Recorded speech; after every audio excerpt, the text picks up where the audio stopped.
This is the Policy Digest, a Center for Policy Analysis podcast that explores how African societies are governed and how people and their leaders are shaping the future of their communities.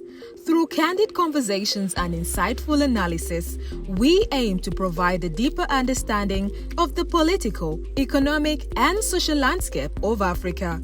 So sit back, relax, and get ready to explore the diverse and dynamic world of African governance.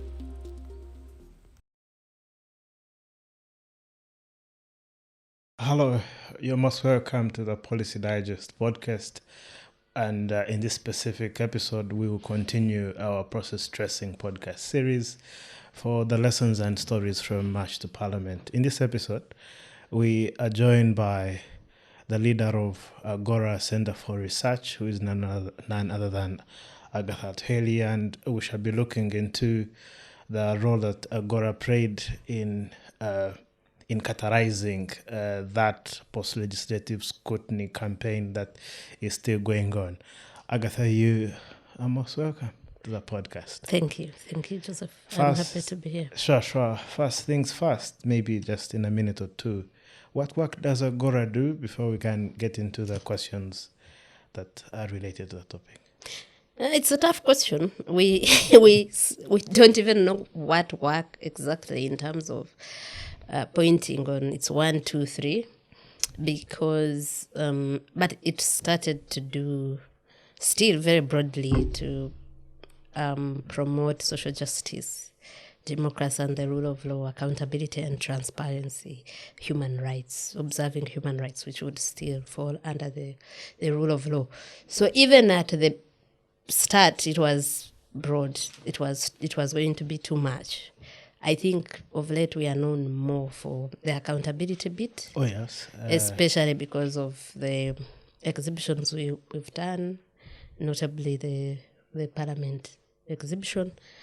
Yeah, but we do, even those other parts I've talked about, we've pushed campaigns for justice for people like Lowena.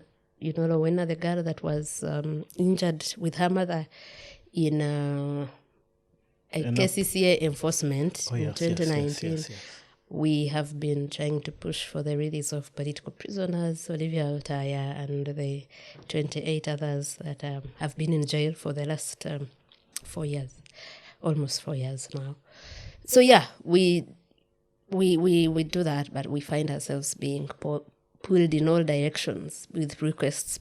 People saying, "Can you now do?" There's an issue here. Yes, an issue there. yes. For example, recently, while I was on leave, they did the garbage exhibition. It was most times it's not us who have planned that we'll do this. It's people that keep asking. Yes, and because our work is really citizen-centered, and that maybe is one important aspect I didn't tell you, that we wanted the main thing to involve citizens involvement, participation, raise awareness and consciousness, civic consciousness. So yeah, our work borrows a lot from citizens, centers on them when they ask that we do something, and it's a lot of them asking about it. Yeah, we oblige. Yes. The voice of the people is the voice of God. Yeah, you oblige and you... Yeah, the problem with exhibition. that is what I said, being pulled in all directions. Oh, We are yes. spread I thin. imagine. The work becomes too much. Yeah, so we are trying to see how we can, on some things, this one. So because the things they will come to you, they'll come to you with. Let's say teenage pregnancies, a space on teenage pregnancies or something, and it's about the organizations that are focusing on that. On just you should that. be able to, but because I think now people think AGORA is the one with that sort of maybe reach and visibility you have quite a reach. And what.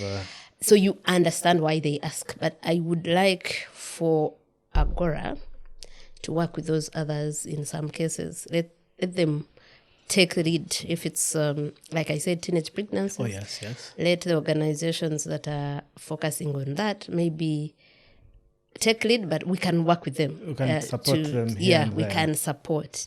If it's something about climate change, which we are not focusing on, not because we don't want, but because we can't do everything. Oh, yes. So the organizations in climate change take lead, but ask us to give a hand if it's that reach that we can have that they might not have.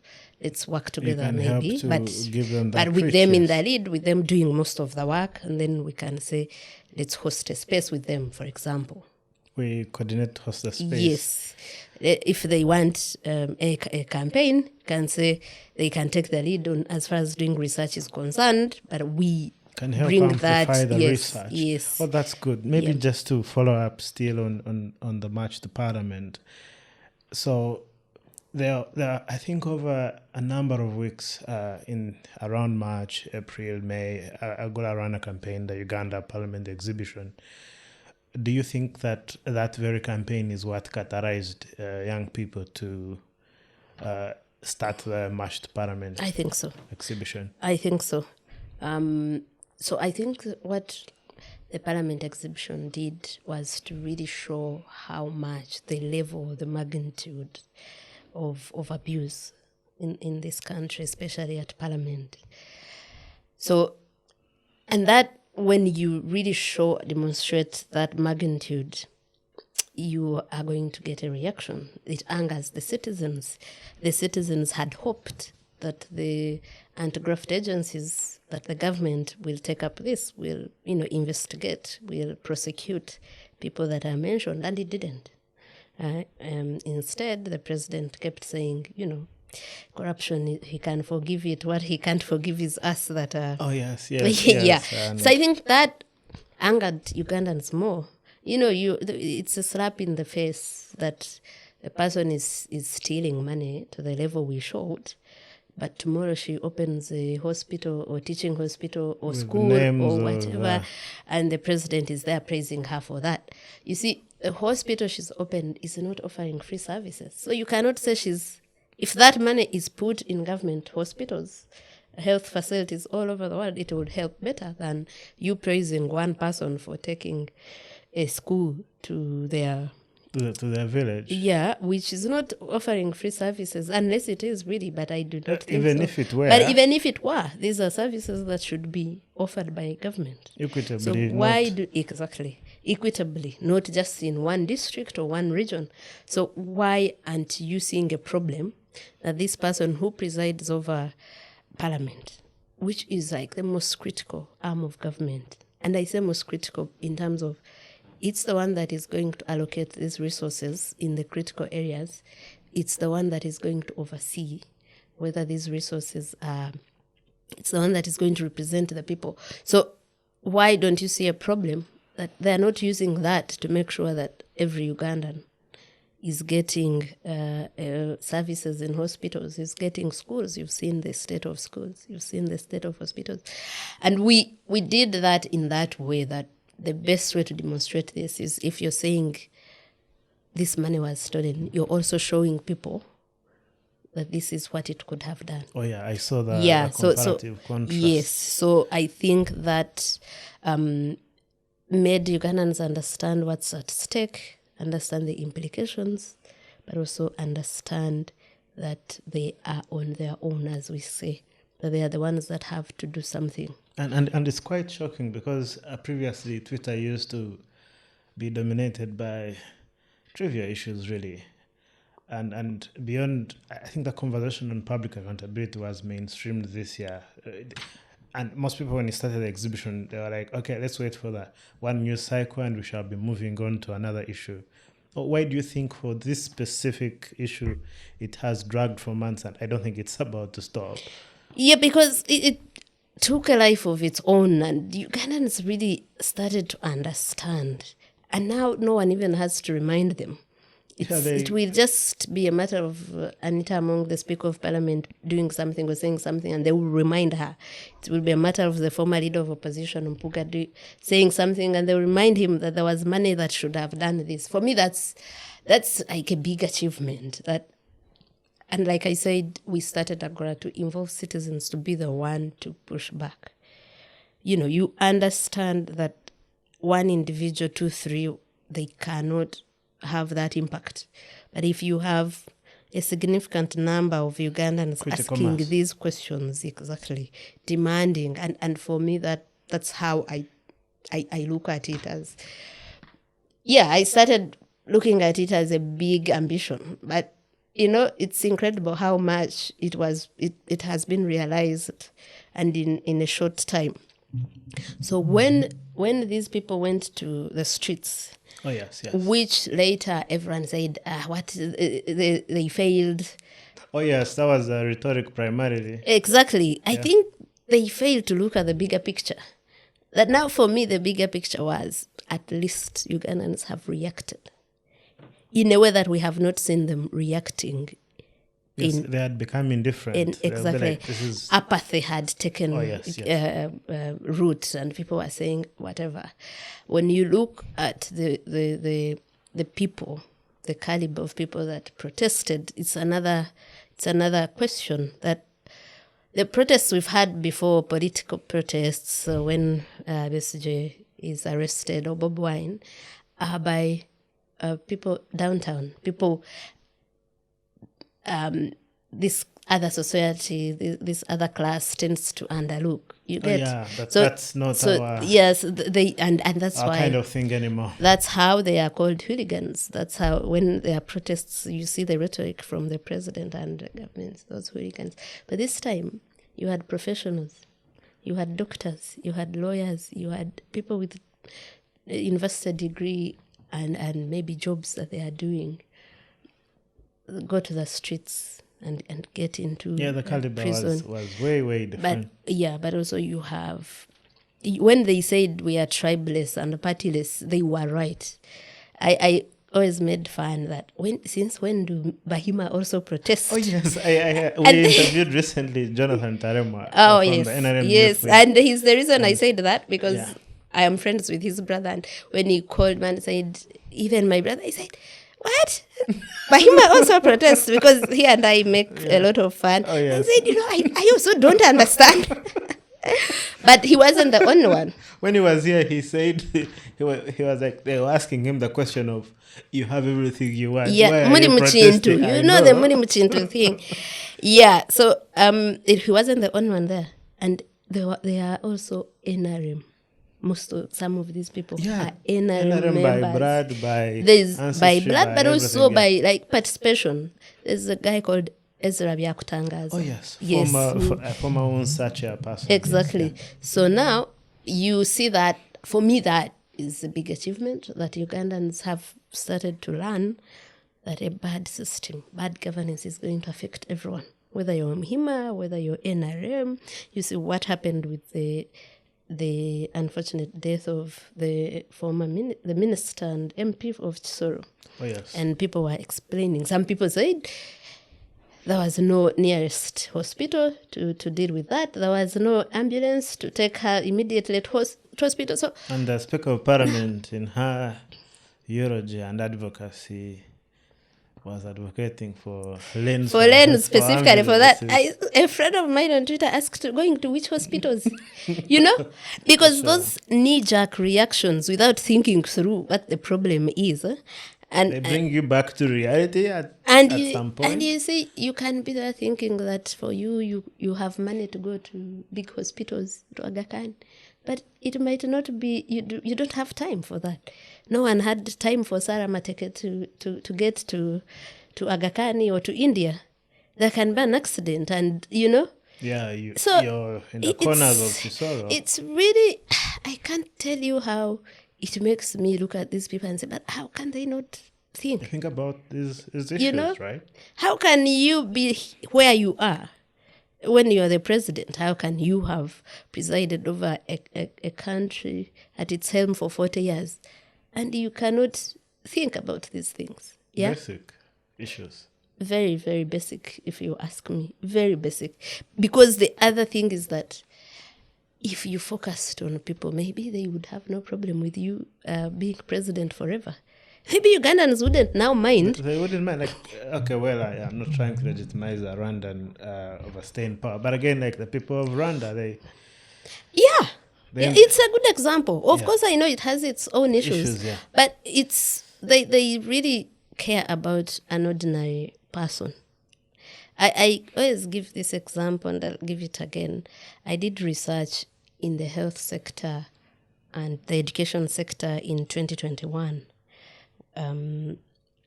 It was actually about corruption in those two sectors, because those two sectors are so critical that we look at what's happening. And one of the people, there's a person that works in Makere that met me and said, what Agora hasn't done for me yet, and which I think is critical, is the cost of corruption in terms of, not in terms of money, the one you can't monetize.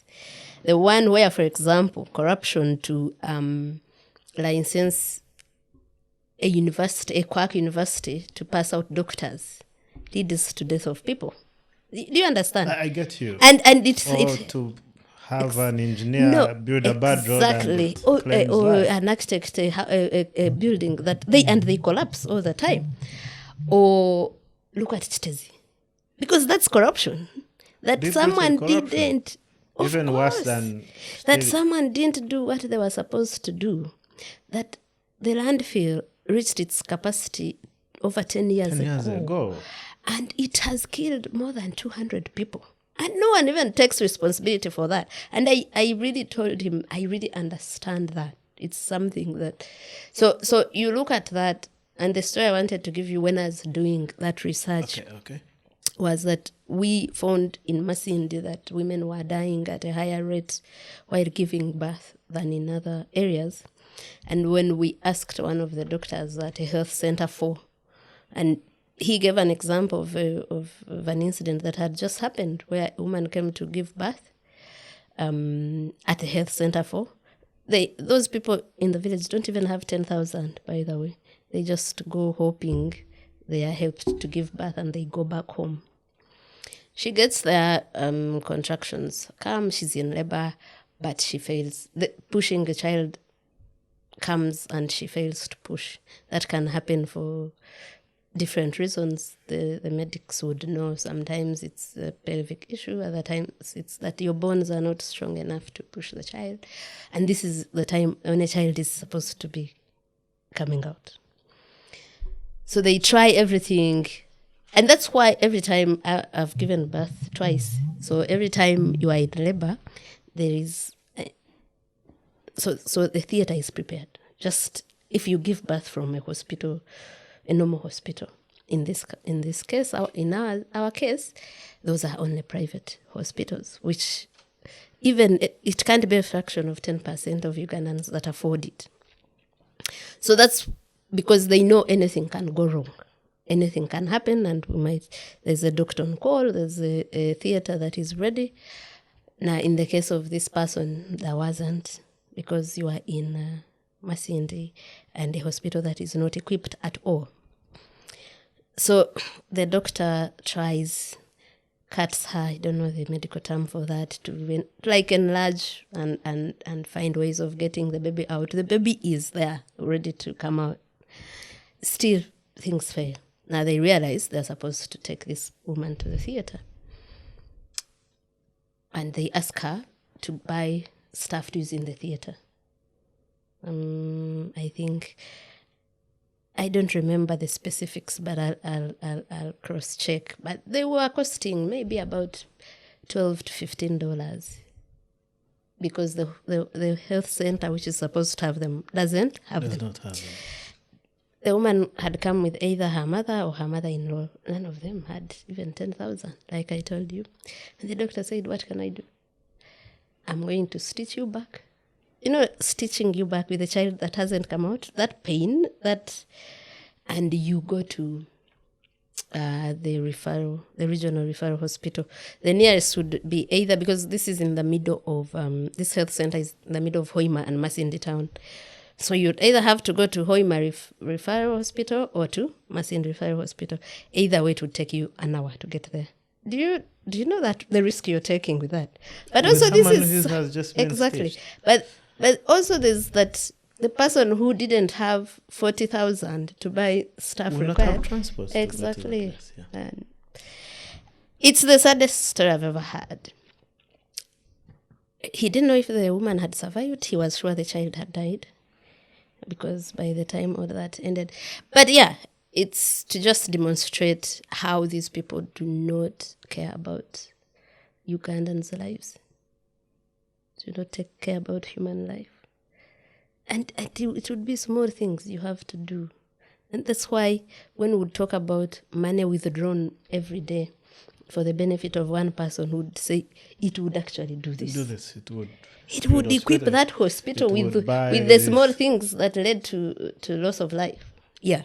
If we are talking about the money they spent in a regional setting, it would do this. Yeah. And I think that's quite some good research, because sometimes we just look at the numbers. They have stolen 1.7 billion, but what would it do at a micro level for someone in Kalare, in Masindi? It's a good way to put it into perspective, to make Ugandans understand it, that it's not just stealing money. We are losing people because of this. People are dying because of this. Yes. And I think that's very, very, very important context. The need for Ugandans to understand how this corruption is affecting them. Mm-hmm. Maybe as we close just the first segment. So previously, traditional media was taking lead on holding government to account as normally the fourth arm of government. Mm-hmm. And it looks like government had really reclined to their couch. Do you think there was a problem with how traditional media was dealing in issues of accountability? Yeah, I think there was. I was part of it for a long time, I think there was. And the problem could be at more than one level. That one, you're writing what people are not reading, yeah? So you look at newspaper circulation in this country, look at the reading culture, look at the attention span, look at maybe access to these newspapers. So you are not factoring into that. But also, and when they are not reading, they are not reacting. But also, by the time they react, people have moved on. So I think social media now brings in this real-time reaction from the public, that you write and immediately they are but also that involvement that I talked about. In a newspaper, there's no platform or a TV for Ugandan to express how they feel about what has come up. You understand? But here they do. The feedback is instant. The feedback is instant. An emoji or exactly. Or a comment. Yeah, the sharing, access. The access is unrestricted. Well, not as restricted as you might. There are those that don't have a smartphone or data, but at least there's a significant number that has access to these platforms that they didn't have earlier. So I think that was the biggest problem. The other is that when you look at our population, which is almost 80% young people, where they are is on social media mainly, not in newspapers, not on TV. You have to follow the audience where it is. Yeah. And I also realized, I think over the past few months, rarely would we see what happens on social media being transmitted by radio or by newspapers. I think over the last few months I've seen, in fact, if you're on social media, you're going to be sure about what the headline will be. Do you think that social media has changed the way these traditional media operate? Yeah, I think traditional media has now smelled the coffee that it has to be a complementary role. You have to get sort of amplify one another. So if you are traditional media and you just keep quiet when there's something being discussed on social media, what are you doing? Who are you targeting, who is your audience. Everyone is talking about this. You have to. And I liked how the Nation Media Group really they've evolved a lot. Yeah, I saw that in the Parliament exhibition, where every headline was about what's happening for months actually. But also even others, Capital Gang was about that for also a long time. So I think they've understood that they complement each other, those two platforms. Where we need to improve is in terms of what you've got from social media. Don't just amplify it, but do it better, because you are more equipped than social media people in terms of expertise, in terms of maybe resources. So maybe social media can be like where you get tips and go and do some thorough investigation about it. Yeah. And like I said, I think some of the traditional media houses have understood that, and I like the sort of complementary approach. Yes. Thank you. And in the second episode, we're going to look at the pushback that AGORA faced, both when they had started the Uganda Parliament exhibition and when the exhibition catalyzed the march to Parliament as well. Stay tuned for the second segment. You are listening to the Policy Digest, a Center for Policy Analysis podcast that explores how African societies are governed and how people and their leaders are shaping the future of their communities. Because when I started doing this work, there were threats, there were character assassinations. They started by, Agatha sleeps around. Yeah, slut shaming. Slut shaming. Agatha sleeps around. Agatha has 4 children from the 4 men, and they will hire bots and pay them to do that. To amplify the information. So I think even the Spire received some similar attack. So in fact, when some of the members of AGORA were worried, I said, but how is that different from what they have been doing to us anyway? You saw how they said we received houses. And I saw Spire satirizing. Like I said, many people that know us, they laugh at those.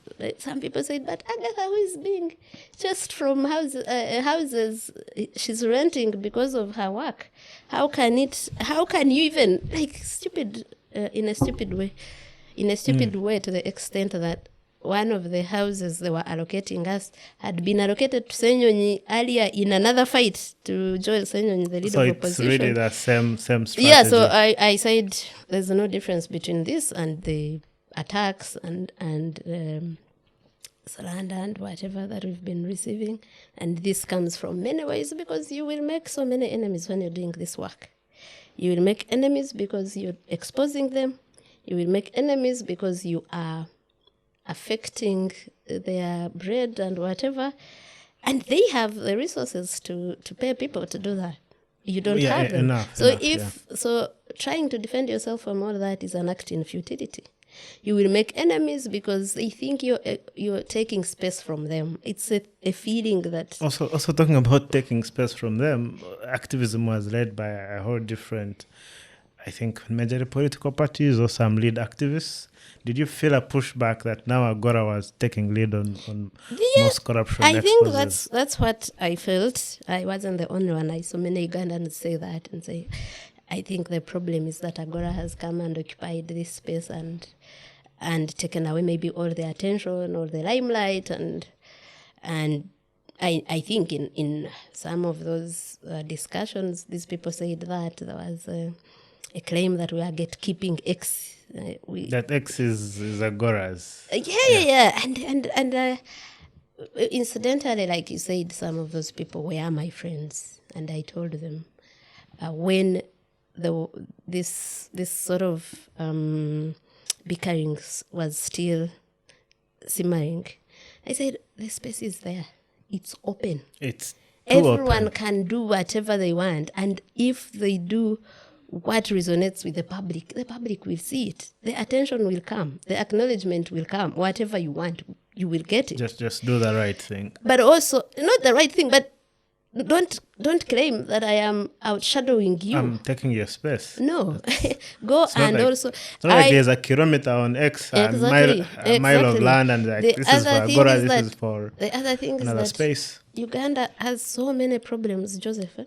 Agora can't even handle 5% of them. So it's not for lack of causes to pursue, to fight for. You can also get problems and pursue them. But, people have all sorts of character and behaviors and whatever. So you can't be in control of that. You can only do what you're in control of. What I am in control of as someone who leads the team at Agora is what we think is important to do, to be done. And that's what we've kept doing. The rest, if they attack, if they malign, it's okay. Now I'm happy to remain with two people that believe that Agora is at a high cost doing what needs to be done. And that's what I have said, that the Ugandans you're saying we lose trust in us do not know what we go through every day to do this. When they are making demands, Agatha must do this, but why? How come Agatha is only doing this? I am thinking, you don't even pay me to do that. I am doing so at the risk of my life, of my life, of my family, of whatever. Yet the people you actually pay to give you services, to work for you, to lead, you are not making the same demands. Why? So for me, it doesn't matter. I will do what I think needs to be done. I'll do my best. I'll, within the means I can. And the rest, if Joseph thinks I'm doing a good job and Rashid doesn't think so, that's okay. That should be fine. It's very fine. Very fine. Someone said Agatha has brought arrogance in activism. And I say, it's the arrogance of saying I don't care about what people are saying. Yeah, I like advice. I have no problem with criticism if it's constructive criticism, but if also it's not in bad faith. If someone came and said, Agatha, you're doing this and this wrongly, yes. But if you're coming and saying, Agatha received money for protesters, paid protesters, or has eaten money for protesters, and it's so unfortunate that some of the people doing this are lawyers. Is a lawyer seeking to lead a law body, they should be able to at least making unsubstantiated claims. They shouldn't do that. But like I said, we can't control people's intentions and how they want to go about them achieving whatever intentions they have. Maybe just to still follow up on the issue of misinformation. So X has been filled with a lot of information coming from everywhere and anywhere. And part of what resulted out of that is that a lot of fact-checking started entering public discourse, either instant fact-checking or fact-checking from entities like yours. But how can we effectively deal with a public space where everyone has like that right to speak and is able to qualify whatever they are talking about as the truth? How can we operate in such an evolving landscape that has quite a lot of disinformation and misinformation? Yeah, it's tough. It's really tough. But the time I've spent in this space has shown me that Ugandans actually are not gullible. They know who to trust. They know who will give information and they think is a credible, reliable source.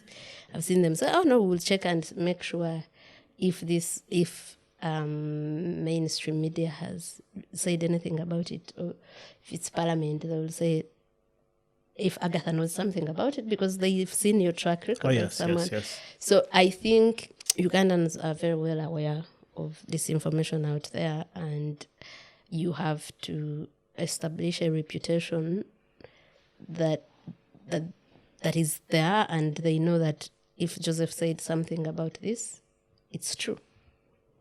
If we find this on Daily Monitor's website or NTV, it's true. If it is on another platform, it'd be like, yes. need to fact So, check and this, I have seen them talk about platforms they don't trust or individuals they don't trust.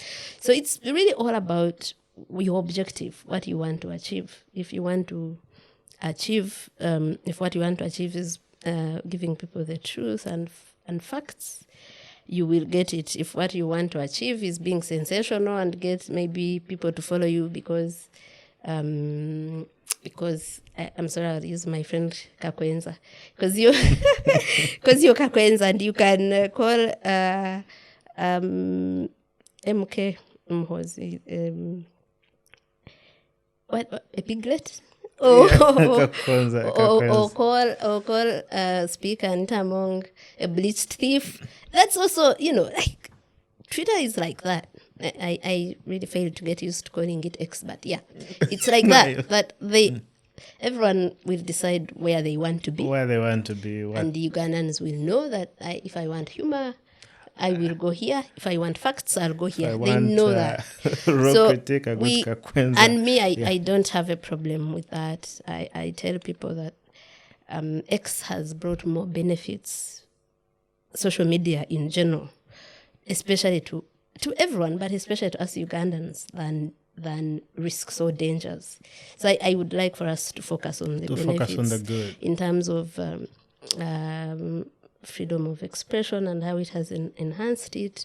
In terms of, we had already been denied the right to assembly and whatever, but now you have a platform to do that. Several town halls every evening. So that will come. Everyone that has advantages will have disadvantages. You'll have to just do the cost-benefit analysis and see what to focus on. I think, like Justice Malenga said, in the case of Charles Onyangobo and Andrew Mwenda versus Attorney General, when the state invoked Article 43 of limitations of rights, that rights are not absolute, and he said the primary goal, the primary objective is to promote rights, not to limiting them is a secondary objective. So we are going to focus on the primary objective. Even me, I think we should focus on the primary objective of how it has enhanced these rights, of the benefits we are getting out of them, and ignore the negative side, or think of how to mitigate it. Oh, thank you. Maybe as we close, are there any general lessons from the march to Parliament you think are most critical for future generations of activists to understand? Maybe for all sides. I think even for government, if you fear citizens assembling or peacefully demonstrating that much, maybe resolve issues that are making them take to the streets. Hey, why are you waiting for it to get there? You saw what happened in Kenya. I'm sure Ruto regretted why he waited for it to first get to the level it got, for him to make some of the concessions he made. He must be. Here you have just this arrogance and impunity of thinking, the Ugandans don't matter. They can't do anything. But maybe you will realize that they actually do when it's too late. So in that case, I hope that the government listens now without pushing people to the edge that they are pushing them to right now. I think for activism, it's that let's keep looking for effective ways of reaching the people. It's the people that, like the Constitution in Article 1 says, that have the power. Let's keep finding effective ways. Of course, AGORA hasn't found effective ways yet completely, and it's mainly because of limitations in resources and what, because you still are just on social media where not all Ugandans, not even 10% maybe of Ugandans are. Maybe, I don't know the percentages, but I think it's about 2 million that are on Twitter, or maybe less.